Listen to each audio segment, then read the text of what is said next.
মই সৰুৰ পৰাই অকমান ব্যৱসায়ৰ প্ৰতি বেছিকৈ আকৃষ্ট। মই চৰকাৰী চাকৰিৰ মানে পক্ষপাতি নহয়। মই সদায় এটা বস্তু বিশ্বাস কৰোঁ, যাতে তুমি নিজৰ সৰু কিবা এখনেই হওক, অন্ততঃ নিজৰ বছ যাতে তুমি নিজে হৈ থাকিব পাৰা, এই কথাক মই বিশ্বাস কৰোঁ। আৰু আমিবিলাক অসমীয়াগিৰি কৈ থাকোঁ। মই একচুৱেলি অসমীয়াগিৰিবোৰ কথাৰে নহয়, একচুৱেলি কামেৰে প্ৰকাশ কৰাৰ এয়া মোৰ মাত্ৰ ক্ষুদ্ৰতম প্ৰয়াস।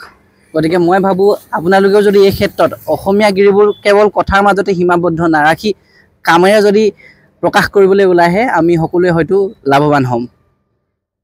আৰু ভৱিষ্যতে একচুৱেলি মোৰ এইখন সৰু ষ্টলৰ পৰা মই যাতে এখন ডাঙৰ ষ্টললৈ কনভাৰ্ট কৰিব পাৰোঁ, আৰু 2-3জন হওক বা 4-5জন মানুহক কেনেকৈনো মোৰ লগতে আৰু সংস্থাপনৰ এটা বাট দিব পাৰোঁ, ইয়াৰ বাবে মই চেষ্টা কৰিছোঁ। কথা হ'ল, মই 2019 চনৰ পৰা এখন ফল মূলৰ হ'লচেলৰ দোকানৰ একাউণ্টছৰ কাম কৰোঁ। গতিকে মই যিহেতু তাৰ পৰা কিবা এটা শিকিছোঁ, সেই বস্তুটোকে মই নিজৰ লগত মানে কামত খটুৱাবলৈ চেষ্টা কৰি এই কামটো মোৰ আইডিয়াটো আহিলে। আৰু কথা হ'ল কি, অসমৰ বেছিভাগ পইচা পদপথত পোৱা যায়, সেই কথা আমি বিশ্বাস কৰোঁ।